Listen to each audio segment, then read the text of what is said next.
directrice, merci beaucoup. Chers JA, chers frères et sœurs, comment allez-vous en ce matin, en ce soir? Ah ouais, non, ça ira. Alors, comment allez-vous en ce soir? Vous allez bien? Est-ce que vous êtes prêts pour ce soir? Est-ce que nous sommes ensemble? Super. Alors, hier matin, nous avons lancé un défi. Et le défi était quoi? Le défi était quoi? Était de pouvoir partager un personnage biblique. C'est-à-dire de découvrir et redécouvrir un personnage que vous aimez bien. Et de partager sur les réseaux un verset concernant ce personnage. Quel jeune qui a fait cela? Qui a fait cela? Ronnie, tu as pris note? Personne. Donc tu gardes ton cadeau. Personne. Alors, je vous ai lancé un défi et je vous ai dit que chaque soir, vous allez recevoir un défi. Vous allez être défiés. Donc, hier matin, je vous ai donné un défi et vous n'avez pas réussi à relever le défi. Ok, vous pouvez vous rattraper. Est-ce que vous êtes d'accord pour vous rattraper? Oni, tu prends note? Est-ce que vous êtes d'accord pour vous rattraper? Oui? Même sur le profil WhatsApp, pour ceux qui ne sont pas sur Instagram, sur TikTok, sur Twitter, non, sur X et les autres plateformes, réseaux sociaux, vous pouvez partager sur le WhatsApp. Au moins tout le monde a un WhatsApp, non? D'accord? Donc vous pouvez partager sur le WhatsApp. Et si quelqu'un vous interroge pourquoi ce personnage, et vous lui direz, j'aime ce personnage parce que je me vois en lui, parce que je me retrouve, parce que ça me parle. Nous sommes d'accord? C'était pour hier. Vous ne l'avez pas fait, vous pouvez encore vous rattraper. Mais pour ce soir, le défi de ce soir est plus facile. Ce n'est pas pour maintenant, parce que je ne dis pas que vous allez tricher, mais ce sera trop facile. Vous allez dire à au moins 5 personnes, 5 jeunes, 5 amis ou collègues pour demain, pour demain, que cette personne est précieuse aux yeux de Dieu. Aujourd'hui, vous allez dire, en fait, pour demain, je dis bien, vous allez dire à cette personne, tu es précieuse aux yeux de Dieu. Est-ce que tu es d'accord? Voilà. Est-ce que nous sommes d'accord pour relever ce défi? Dire à au moins 5 personnes qu'elles sont précieuses aux yeux de Dieu. Ça, c'est fastoche, non? Facile. D'accord. Donc, si c'est facile, allez-y. Donnez-vous la peine. Et ensuite, aussi, vous pouvez partager ça sur votre WhatsApp. Vous êtes précieux. Et la personne, je suis sûr que vos amis vont s'interroger et vont vous poser des questions. À qui tu parles? Si vous osez, alors je vous dis, si vous osez écrire sur votre profil, je suis sûr beaucoup de curieux vont se dire, tu parles à quelqu'un de spécial là. Et là, la personne qui t'aura répondu, tu lui diras, mais c'est de toi que je parlais. Est-ce que nous sommes d'accord? Exactement. Donc, tu es précieux aux yeux de Dieu. Donc, tu as du prix aux yeux de Dieu. Donc, nous sommes d'accord. Maintenant, pour ce soir, nous avons dit hier matin que je suis une personne spéciale et que je mérite ce qu'il y a de... Alors, vous ne m'avez pas convaincu. Je voudrais que vous soyez convaincus comme moi je le suis. Je suis une personne spéciale, donc je mérite ce qu'il y a de meilleur. Répétez après moi. Spécial. Plus fort. Je suis spécial, ce qu'il y a de meilleur. Une dernière fois. Je suis une personne spéciale et je mérite ce qu'il y a Alors, dis-le à ton voisin, juste à côté. Dis-le à ta voisine. Ton voisin, ta voisine. Juste en face. Je suis une personne spéciale. Et toi? Je suis et je mérite ce qu'il y a de meilleur. Alléluia. Frères et sœurs, amis de la vérité, chers JA, êtes-vous convaincus que vous êtes des jeunes spéciaux? Êtes-vous convaincus que vous êtes des créatures, des enfants de Dieu? Vous êtes spéciaux. Vous n'êtes pas n'importe qui. Vous êtes du sang royal, nous avons dit hier soir. Vous êtes de la lignée des champions. Vous êtes une race élue, un sacerdoce royal, une nation sainte, afin que vous annonciez les vertus de celui qui vous a appelé des ténèbres à son admirable lumière. Donc, pour ce fait, vous êtes spéciaux. Alléluia. Oui. Donc, cette semaine, nous allons travailler ensemble, soir après soir. Alors, c'est vrai que j'étais en train de penser, je me dis, est-ce que l'Église doit évoluer en ce sens? On devrait peut-être penser à faire des semaines de prière sur des sabbats. Au lieu que ce soit 7 jours, ce sera 7 sabbats. Ce sera considéré comme une semaine de prière. Vous savez pourquoi? Est-ce que vous savez pourquoi? Parce que nos frères et sœurs ne viennent pas en réunion la semaine. Donc du coup, si on veut vraiment les avoir et que le message soit percutant afin de les toucher, il faut prêcher 7 sabbats considérés comme étant une semaine de prière. Parce que le sabbat, ils sont là. Est-ce que nous sommes d'accord? Peut-être pas. Mais c'est une réalité. Voilà. Alors, je me dis, mais si ce soir, nous sommes comme cela, alors je ne dis pas que nous sommes... Heureusement, vous êtes là, vous êtes présents. Gloire à Dieu pour vous. Mais la semaine de travail commence, la semaine de cours commence demain. Et je me demande, est-ce que nous aurons tout le monde? Tous ceux qui sont là. Hein? Je vous lance le défi. Hein? S'il fallait rater, c'était ce soir. Donc, vous êtes déjà là, donc demain, vous ne pouvez pas rater demain. Est-ce que vous êtes d'accord? Est-ce que vous êtes d'accord? Oui, c'est ce soir qu'il fallait rater. Bon, et tant que vous êtes là, ben, nous allons avancer. Alors, j'ai 3 cadeaux à donner. Je sais que vous avez ces livres. Qui n'a pas ces livres à la maison? Qui n'a pas? Tiens. Et tu vas le lire. Pour au moins le premier chapitre. Vendredi, tu vas venir nous dire qu'est-ce que tu as compris. Non, le premier chapitre, j'ai pas dit tout le livre. Ah non, non, soyons... Non. Ne la découragez pas, s'il vous plaît. On l'encourage? Voilà. Le premier chapitre, si tu veux. Ok. On va simplifier. Non. Tu as l'air d'être une fille très sérieuse. Tu lis bien. Donc, le premier chapitre. J'allais dire les 3 premiers paragraphes. Non. Le premier chapitre. Est-ce que nous sommes d'accord? D'accord. Alors, qui c'est qui n'a pas ce livre-là?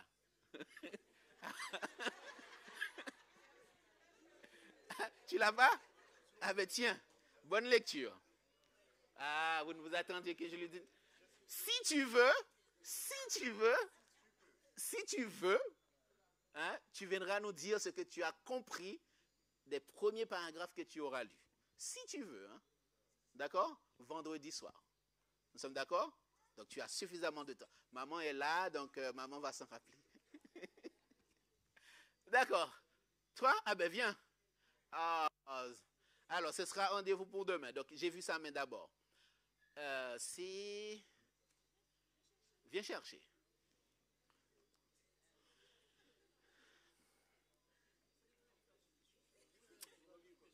Alors, c'est pareil. Si tu veux, mais je t'encourage vivement. D'accord? Vendredi, tu viendras nous dire ce que tu as compris des premiers paragraphes que tu auras lus. On va dire les 3 premiers paragraphes. D'accord? Alors, tu vois, c'est pas long, hein? Voilà, c'est pas long. C'est pas long. Est-ce que nous sommes d'accord? La page? Voilà, bon, la première page. La première page. Nous sommes d'accord? Alors, déjà vendredi, nous avons suffisamment, nous avons déjà ceux qui vont témoigner, qui vont raconter et dire ce qu'ils ont compris dans ces lectures. Très bien. Donc ce soir, permettez-moi de revenir, avant d'aller dans notre petite histoire de Jonas, nous allons prier parce que nous sommes en semaine de prière des jeunes. Et la suggestion qui m'a été faite, c'est vrai que bon, on aurait pu prier autrement, mais la suggestion qui m'a été faite, c'est que nous puissions prier par deux.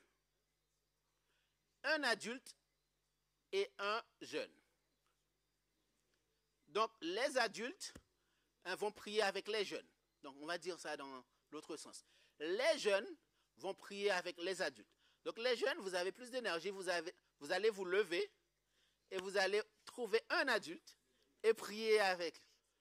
Alors nous allons, frères et sœurs, chers Gia, revenir sur notre texte d'hier matin et continuer ensemble l'exploration de ce personnage, de ce livre, le livre de Jonas. Alors, au premier chapitre, comme notre aventurière nous a lu ce matin, nous a lu tout à l'heure, le texte est clair. Elle a lu en disant, la parole de l'Éternel fut adressée à Jonas, fils d'Amittai, en ces mots. Lève-toi, va à Ninive, la grande ville, et crie contre elle, car sa méchanceté est montée jusqu'à moi. Et au verset 3, nous n'allons pas continuer. Le texte dit, et Jonas se leva pour. On s'arrêtera là. Et Jonas se leva pour. On s'arrête là. C'est dit. Alors, dans ce passage, frères et sœurs, chers Gia, nous avons quelques personnages, mais nous avons aussi des éléments à considérer. Qu'avons-nous dans ce passage que nous avons lu? Nous avons quoi? Nous avons qui? Nous avons Jonas. Jonas est considéré comme quoi dans cette histoire? Comme qui? Comme un serviteur, comme un messager, comme un prophète. Est-ce que nous sommes tous d'accord? Voilà. Quel autre élément nous avons encore dans ce passage? Nous avons son origine. Hier, nous l'avons dit, il était d'origine, on connaît son ascendant, on connaît son père. Il n'est pas n'importe qui. Donc, on sait qu'il est de telle famille, il est de la famille d'Amittai, etc. Mais maintenant, dans le texte que nous considérons, quels sont les éléments, les principaux personnages que nous connaissons? Nous avons Dieu. Nous avons Dieu qui a, cher ami, un message. Nous avons Dieu qui a un message. Il s'est trouvé lui-même un messager. Est-ce que vous êtes d'accord? Alors, c'est quoi ce message? Lève-toi et va à Ninive. Alors, est-ce que nous avons le destinataire? À qui ce message est adressé? À qui? À la population de Ninive. Alors, qu'est-ce que nous avons comme caractéristique de Ninive? On sait que c'est une grande ville. Donc, nous avons, comme nous l'avons dit, nous avons un Dieu qui a un message, qui s'est trouvé un messager pour apporter ce message à une ville qui est grande. Et quel est ce message? Et quel est ce message? Le message est clair? Non, n'allez pas chercher. Le message est clair. Crie contre, car sa méchanceté est... Frères et sœurs, chers Gia, est-ce que nous sommes d'accord sur ces éléments? Nous avons un Dieu, le Dieu compatissant, le Dieu d'amour, le Dieu qui est lent à la colère, mais aussi le Dieu compatissant qui veut sauver. Son amour est un amour éternel. Il a toujours été ainsi parce que c'est sa nature. Dieu aime. Dieu ne veut pas perdre, donc c'est pourquoi il a un message. On l'appelle le message du salut. Et ce message s'adresse à la population de Ninive. Pourquoi Dieu veut détourner la population de Ninive dans sa voie? Pourquoi? Quelle est la raison d'être de ce message? Dieu veut sauver Ninive. Pourquoi? Parce que Dieu a compassion de Ninive. Dieu aime Ninive. Est-ce que nous sommes d'accord jusque-là? Alors, on peut dire la raison d'être de ce message, c'est l'amour de Dieu. C'est l'amour de Dieu pour la population de Ninive. Donc Dieu s'est trouvé un messager, il a un public, nous avons dit, qui est Ninive, mais aussi le messager qui est Jonas, mais aussi le message crie contre cette ville parce que sa méchanceté est montée jusqu'à moi. Oh, ceci pourrait laisser entendre que Jonas, frères et sœurs, cher J.A., avait une bonne raison de fuir ou de faire autrement. Alors, je dis ceci parce qu'il y a un point très important que j'aimerais que vous compreniez. Alors, généralement, vous qui connaissez l'histoire, vous pouvez déjà imaginer. Mais si on lisait à peine cette histoire, on comprendrait que Jonas était dans la dynamique de répondre à l'appel de Dieu. Jonas était dans la dynamique pour aller dans la mission. Jonas était dans la dynamique parce qu'il avait compris le message. Donc, le texte dit, Dieu dit à Jonas, va, et il va. Est-ce que nous sommes d'accord? Mais, vous et moi, nous allons découvrir un peu plus tard, il va dans une autre direction. Parfois, nous avons le message, Parfois, Dieu nous a dotés du message, mes frères et sœurs, nous pratiquons toutes sortes de choses autour du message. Nous pratiquons toutes sortes de théories autour du message. Nous polémiquons autour de ce message. Tout ce que nous faisons, c'est parler autour du message, mais nous n'accomplissons pas le message.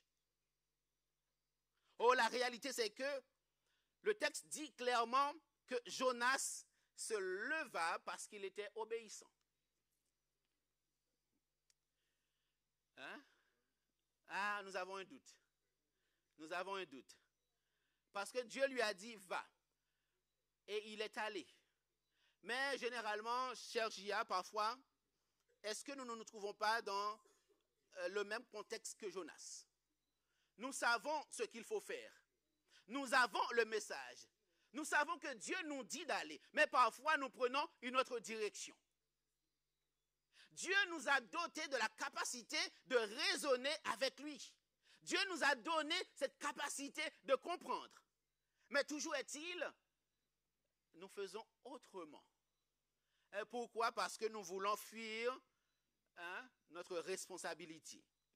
Alors, il y a dans Nahum chapitre 1er, si quelqu'un veut bien lire ce texte, je voudrais peut-être vous donner une raison valable pour laquelle Jonas n'a pas obéi à la voix de Dieu. Nahum chapitre 1er. Alors, c'est toujours dans les, on va dire, dans les petits prophètes. Juste après Jonas, il y a Michée et il y a Nahum. Nahum chapitre 1er, verset 1er. Le texte me dit, oracle sur, est-ce que vous êtes là avec moi? Oracle sur Ninive. Livre de la prophétie de Nahum d'Elkosh. Et là, le texte se situe. Nous avons le contexte. Nous allons sauter les chapitres. Nous allons directement au chapitre 3. Le texte dit quoi? Malheur à la ville. Est-ce que vous êtes là? Chapitre 3, verset 1er. Malheur à la ville sanguinaire, pleine de mensonges, pleine de violence, et qui ne cesse de se livrer à la rapine. Permettez-moi de vous rappeler, Jonas connaissait ses voisins. Jonas connaissait cette ville. Jonas avait cette ville sur le cœur parce que Jonas était un prophète, mais aussi il était contemporain de cette ville. Donc il savait ce qui se faisait, il savait que c'était une ville méchante. Il savait que c'était des habitants méchants. Les rois, on nous dit dans l'histoire, avaient pour coutume, lorsqu'ils prenaient les esclaves ou les autres rois qui capitulaient, ils enlevaient leur peau et ils les brûlaient. Donc Ninive était vraiment une ville sanguinaire. Donc, comprenant cette histoire, vous et moi, nous pourrions peut-être épargner Jonas de ce message. Pourquoi? Parce que Jonas voulait au moins que Dieu punisse cette ville. Donc c'est pourquoi il entend le message, il reçoit le message, mais il ne va pas prêcher le message parce qu'il estime que cette nation devait disparaître. Vous et moi, nous avons peut-être dit qu'il a raison. Peut-être qu'il a raison, n'est-ce pas? Humainement parlant, nous pouvons dire qu'il a raison. Ah oui, ils sont méchants. Humainement parlant, nous pouvons dire qu'ils ne méritent pas de vivre parce qu'ils sont méchants. Ils méritent d'être exterminés. Mes frères et sœurs, l'amour de Dieu pour ses enfants, pour ses créatures, dépasse notre entendement. Oh, parfois, nous pouvons dire que cela mérite ceci. Nous pouvons dire que les voisins ne méritent pas ces bénédictions. Mais sachez que le Dieu que nous servons est aussi leur Dieu. Ce Dieu que nous servons nous aime tout autant qu'il les aime. Donc c'est pourquoi le message qu'il te demande, comme il a demandé à Jonas, c'est d'aller et de prêcher, quelle que soit la nature de ces personnes, prêche. Donc c'est pourquoi toi et moi, nous ne devons pas avoir peur.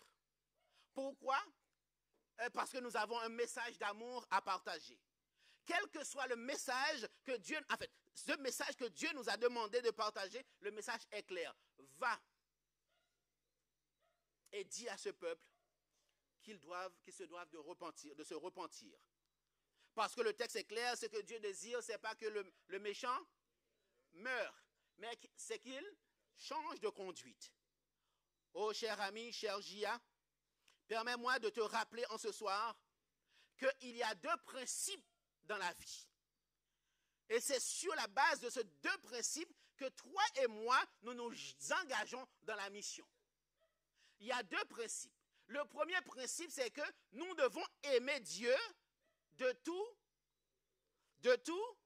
notre cœur, de toute notre âme, de toute notre force et de toute notre pensée. Et ensuite, le second qui lui est semblable, c'est que tu aimeras ton prochain comme toi-même. Pour être en relation, pour être en intimité avec Dieu, pour avoir une bonne relation avec Dieu, toi et moi, nous devons d'avoir une bonne relation avec notre semblable. Est-ce que nous sommes d'accord?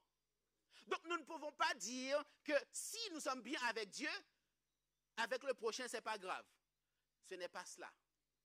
Alors pour Jonas, nous pouvons imaginer que Jonas avait une bonne relation avec Dieu, oui ou non? Il connaissait qui était Dieu, oui ou non? Il savait que Dieu était un Dieu d'amour, oui ou non? Il savait que Dieu pouvait pardonner, oui ou non? Donc Jonas connaissait son Dieu. Mais en même temps, Jonas haïssait son... Jonas connaissait Dieu, oui ou non? Il savait que c'était le Dieu d'Israël. Il savait que c'était un Dieu rempli de bonté, de compassion. Il savait que c'était un Dieu qui est prêt à pardonner. Mais la réalité, c'est que Jonas n'était pas prêt à faire ce que Jésus a dit dans Matthieu 22. Tu aimeras ton prochain comme toi-même. Donc c'est pourquoi nous pouvons dire que la relation que Jonas avait avec Dieu était une relation étriquée, pas totalement conforme. Parce que nous ne pouvons pas nous dire que nous sommes en bonne relation, en bon terme avec Dieu, si nous refusons d'aimer notre prochain. Est-ce que nous sommes d'accord? Est-ce que nous sommes d'accord? Oui. Alors, le point en ce soir que j'aimerais que vous reteniez, c'est ceci. Jonas devait développer une relation intime avec son Dieu. Mais cette relation intime passait aussi par l'amour qu'il devait avoir pour son prochain. Et l'amour qu'il devait démontrer pour son prochain était d'aller prêcher cette bonne nouvelle. Vous n'êtes pas convaincu? Est-ce que nous sommes d'accord? Il devait dépasser sa petite personne, sa réputation, mais encore la rancune ou ce qu'il avait contre ce peuple, pour aller jusqu'à eux et leur dire, voilà ce que Dieu dit. Alors, vous et moi, nous comprendrons que Jonas avait, soi-disant, peut-être une relation verticale avec son Dieu. Mais la relation horizontale n'était pas là. Donc c'est pourquoi, frères et sœurs, chers JA, parfois nous nous tournons vers Dieu, nous prions et nous demandons à Dieu plein de choses. Nous pensons avoir une bonne relation avec Dieu. Mais pourtant, le prochain qui est là, nous n'allons pas vers lui pour lui dire de changer de conduite. Nous retenons le message pour nous-mêmes et nous n'allons pas prêcher ce message. Donc du coup, nous ne pouvons pas dire que les deux principes sont équilibrés dans notre vie. Tout comme Jonas, nous avons des raisons de fuir le message, n'est-ce pas? Tout comme Jonas, nous pouvons avancer comme raison que nous sommes timides. Hein? Tout comme Jonas, nous pouvons avancer comme raison, mais ils ne vont pas m'écouter. Tout comme Jonas, nous pouvons avancer comme raison, mais qu'est-ce qui va se passer? Tout comme Jonas, nous pouvons avancer, mais non, ils sont trop méchants. Mais permettez-moi de vous rappeler, Dieu n'a pas attendu la peur de Jonas pour détourner Jonas de, la mission, de sa voie pour l'envoyer dans la mission. Dieu n'a pas attendu les ressentis de Jonas pour lui dire « tu vas accomplir la mission ». Parfois, Dieu fait avec nous et il fait vraiment avec nous selon nos moyens. Mais parfois, il va nous détourner, il va nous dire, c'est là que je veux que tu passes, c'est ce que je veux que tu fasses, parce que c'est ma mission, parce que j'ai la main mise sur cette mission. Oh, cher Gia, qu'importe la situation, peut-être à l'université, à l'école, tu te dis, mais est-ce que vraiment dans un pays laïque, je peux vraiment montrer qui est Dieu? Je peux prêcher, faire des études bibliques. Ou la raison peut-être c'est pas de faire des études bibliques, de te mettre à genoux et de prier dans un amphithéâtre. Non? Ce que Dieu veut, c'est que tu lui représentes de ton rapport avec les autres. C'est que tu sois juste dans ton comportement. C'est que tu ne sois pas ambigu sur tes principes. C'est que tu restes ferme sur ce que Dieu dit. Et alors, ils te demanderont, comment ça se fait que tu es différent de nous? Et là, à ce moment, tu pourras donner davantage. Et là, à ce moment, tu pourras les inviter à venir avec toi à Chauvel, ou à Dotemar, ou peu importe, à venir et voir et que nous servons un Dieu puissant. Un Dieu d'amour, un Dieu qui veut leur bonheur et qui veut leur salut. Alors, permettez-moi de vous relater ceci. Alors, selon les recherches, selon une étude sur la santé des adolescents, la santé totale, publiée dans le journal of American Medical Association dans les années 1997. Alors, il a été dit, à laquelle ont participé 90 000 jeunes et adolescents. 90 000. Avec 18 000 familles par an aux États-Unis. Alors, ce qu'on a découvert dans cette étude, dans cette recherche, c'est qu'il y a deux facteurs qui protègent les enfants et les jeunes contre les comportements à risque. Deux facteurs qui protègent la jeunesse, qui protègent les jeunes, les ados contre des comportements à risque. Alors, quels sont les comportements à risque que nous connaissons? Quels sont les comportements à risque que vous et moi nous connaissons? L'addiction, oui. Le harcèlement, oui. Quoi d'autre? Hein? L'alcool, non? Les drogues, oui. L'absentéisme. Quel autre comportement à risque que nous connaissons? La violence. Quel autre comportement à risque? La manipulation. Quoi d'autre? Les conduites vraiment à risque. Oui. Quoi d'autre? L'homosexualité, oui. Ou encore un comportement sexuel déviant. Ou encore se lancer dans la sexualité précoce, avant le mariage. Donc, ils ont découvert que pour protéger la jeunesse de ces comportements déviants et à risque, il y a 2 facteurs qui réussissent vraiment à les protéger. Écoutez bien, ce n'est pas une étude de l'Église adventiste, mais de l'association publiée dans le journal. Alors, ça s'appelle The National Longitudinal Study of Adolescent Health. Donc, c'est une étude longitudinale sur la santé des adolescents, publiée dans un journal américain, dans le journal Medical Association. Nous sommes d'accord? Donc, l'étude a révélé ceci. Les 2 facteurs sont les suivants. Développer une relation avec Dieu et vivre des relations, en fait, des rapports proches avec les parents et les autres. Alors, je reprends. Développer une relation, ils ont découvert que développer, les jeunes qui ont une relation personnelle avec Dieu, une relation intime avec Dieu, qui sont proches de Dieu, mais aussi qui développent une relation amicale avec les parents, qui sont proches des parents, qui sont proches des autres, se préservent de ces comportements à risque. Est-ce que vous avez compris cela? Donc cela veut dire, frères et sœurs, chers JA, le fait que vous soyez engagés dans une relation avec Dieu, cela vous protège des comportements à risque. Le fait que vous développiez une relation avec vos camarades, avec vos parents, cela vous préserve des relations à risque, des relations saines. Donc le texte est clair. Vivre les relations, les recherches ont montré que lorsque la religion et la prière sont importantes pour un adolescent, un jeune adulte, ceci est moins susceptible de fumer, de boire ou d'avoir des rapports sexuels avant le mariage. Donc, Dieu savait très bien ce qu'il faisait avant, lorsqu'il a donné à Jonas la mission. Dieu savait que pour que Jonas accepte et soit totalement complet dans la mission qu'il a confiée, il fallait qu'il établisse une relation correcte et saine avec lui, mais aussi une relation avec son semblable. Il savait qu'il fallait développer un amour pour le prochain. Donc c'est pourquoi il lui a donné cette mission.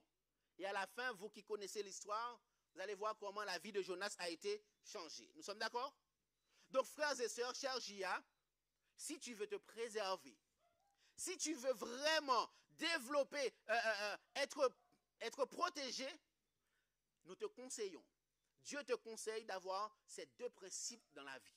Tu aimeras ton Dieu de tout ton cœur, de toute ton âme, de toute ta pensée et de toute ta force. Et tu aimeras ton prochain comme toi-même. On nous a dit, indépendamment de leur race, de leur origine, de leur structure familiale ou de leur niveau social, les adolescents qui sont proches de leurs parents, d'autres membres de leur famille et de leurs amis sont protégés contre de nombreux comportements à risque tels que vous les connaissez, que nous avons cités. Donc c'est pourquoi il est important pour vous, chers parents, d'être proches de vos enfants. Il est important pour vous, chers cadres, chers frères et sœurs, d'être proches de la jeunesse. En étant proche d'eux, vous les protégez. Et chers jeunes, il est important pour toi de t'engager dans la relation avec Dieu, mais aussi avec tes semblables, envers tes semblables. Tu as une responsabilité, tout comme Jonas avait cette responsabilité. Mais ce soir, Dieu t'invite et te dit, si tu veux être parfait, va et va prêcher l'évangile. Si tu veux être bien dans ta peau, engage-toi dans la mission. Et tu verras, tu seras équilibré, tu seras protégé. Lorsque tu te coucheras, ton sommeil sera doux et léger. Donc nous t'invitons, je t'invite ce soir à prendre cet engagement, à ne pas faire comme Jonas dans cette première partie de son histoire, et à te lever à ne pas fuir ta responsabilité, mais à aller dans la mission. Donc l'invitation que je te lance en ce soir, c'est d'accomplir la mission avec Christ et de vivre pour Christ. Et ensuite, tu vivras le bonheur tant désiré.